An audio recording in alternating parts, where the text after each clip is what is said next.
Good morning, everybody. Like America, Israel is a thriving democracy with representation across the political spectrum. We're honored to be joined this morning by Israel's leader of the opposition, the chairman of the Zionist Union, the Labour Party. Please welcome Isaac Bougie Herzog.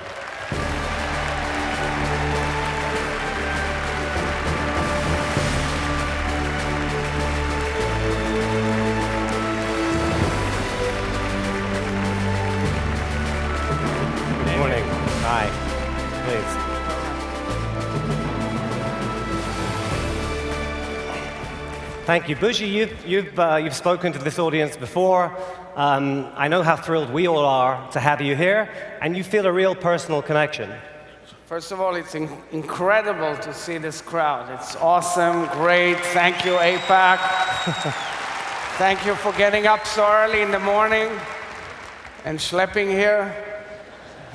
Yes, I have a very deep personal connection to AIPAC. My late uncle, Abba Iban, a legendary Israeli hero and diplomat. He was the founder of AIPAC in 1950, with the first director of AIPAC. His name was Cy Kennan. You have an incredible history. And my late father, Chaim Herzog, who was Israel's president, his last speech, his last public appearance and address was 2 weeks before he passed away in 1997 at the AIPAC conference here as well. So I'm very deeply connected. I think it's an incredible organization, and I think it's part of the cornerstone of the relationship between Israel and the United States that fosters and strengthens Israel. So thank you all very, very much for this. It's great. Let's start with your new peace plan. You unveiled it a few weeks ago. Tell us about it.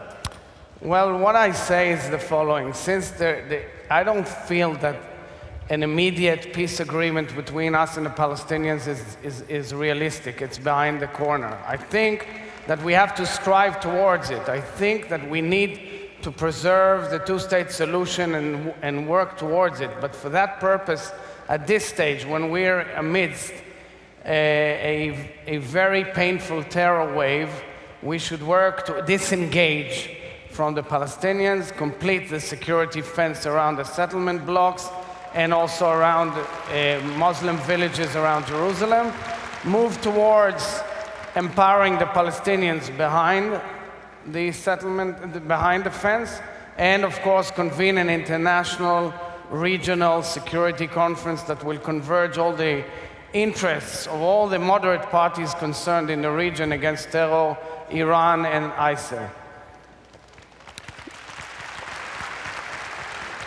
The Palestinian leadership has not been willing already to come back to the negotiating table. Do you see a means to get them to do so? We should always be in direct eye contact with the ideal of moving towards the two-state solution, because that will preserve the Jewish nature of the Jewish state. However, as we see right now, when there is total lack of trust, there's a lot of animosity between the peoples and the leaders.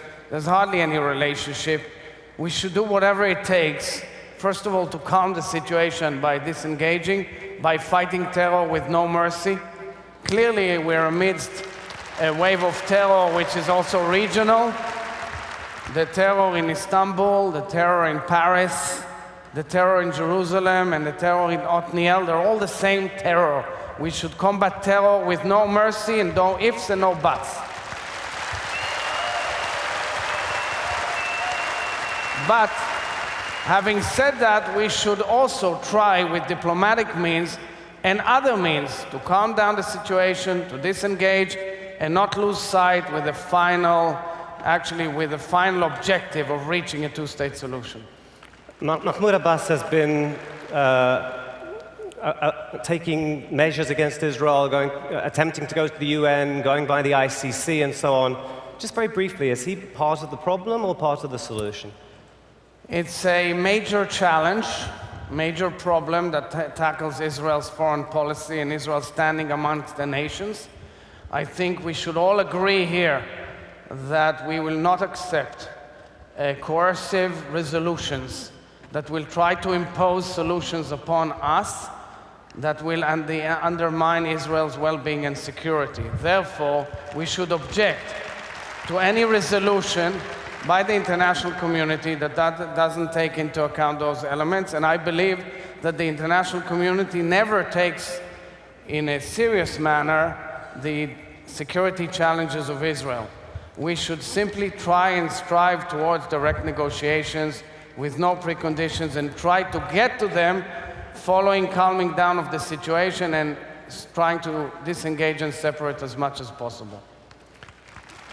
Let's talk a little bit about Iran. There was a moment when the agreement was being negotiated when across the spectrum in Israel there was consensus against this deal that was taking shape. So now we're a few months on, the deal is being implemented. Where does that leave Israel now? How can Israel deal with this deal as it's unfolding? Well, it combines two major issues. The nuclear situation, that's right now under a provisional arrangement that we need to see that it's implemented, that it takes a different course, as the administration believes. And of course, we have to follow the internal political developments in the Iranian public and the Iranian political scene, which are interesting at times. I mean, more moderate elements, let's say this way, more moderate elements have entered the system. On the other hand, however, Iran is at the forefront of pushing for terror, of trying to derail any arrangements between Israel and its neighbors, including an incredible coalition of moderate nations around us that is talking to Israel, that understand there's a convergence of security challenges together and interests. We should foster that coalition, that new configuration, that new development, which is remarkable, and we should make sure that part of what feeds up this coalition that we have around us is both easing up the situation and moving towards positive developments with the Palestinians on the one hand, and security cooperation on the other. Okay, so there are, changing relationships, but if you look at Israel's borders, you see all manner of challenges. You see ISIS on the rise, you see Hezbollah, you see Hamas, testing rockets and apparently digging tunnels again. How is Israel gearing up to grapple with these challenges? These are major challenges. We've always had security challenges. When one learns our history, one knows there were moments that it looked almost impossible, and yet we always overcame. We are a resilient nation. We will overcome this wave of terror. We know how to be strong. We're actually an incredible nation, incredible people. I think the people deserve a new course. The people deserve change. They need to see change. Despite the threats, one needs to deal both with the threats and also with the opportunities and use those opportunities. The alliance with the United States is crucial to Israel's capacity to withstand the challenges. Undoubtedly. And we're now negotiating this security agreement, memorandum of understanding, a package of military aid, and so on. How vital is that assistance? And more broadly, how vital is this US-Israel security relationship, partnership? Look, it's multi-layered. Number one, it's vital because it's important for Israel's security, and it's important for Israel standing in the region, and clearly it's an alliance with the strongest power in the world, a convergence of beliefs in democracy and values that we share, and we are indeed a unique island in the region. Secondly, and most importantly, I think that Israelis need to realize time and again, and this is a message I will take back from this incredible audience, that this relationship is something that supersedes internal political games and yawning and crying by all sorts of political partners and parties and complaining about the United States endlessly and shaming United States leadership. Forget that. This is a vital relationship. We need to strengthen it and be also grateful, not only always saying, oh, we deserve more. We should be also grateful for this relationship, and therefore we should work towards the memorandum, we should work towards the qualitative military edge, we should respect the support that we get, and we should also encourage the understanding of the unique interests of the United States in the region together with Israel. One final question as we wrap up. What is your biggest concern for Israel, and what brings you the most hope for Israel going forward? My biggest concern for Israel when we look at the future is, are we moving into a downturn because we will be losing at the end, God forbid, the unique Jewish democratic nature of the state. I don't want to be ever in any situation of deciding between Jewish and democratic. It doesn't work.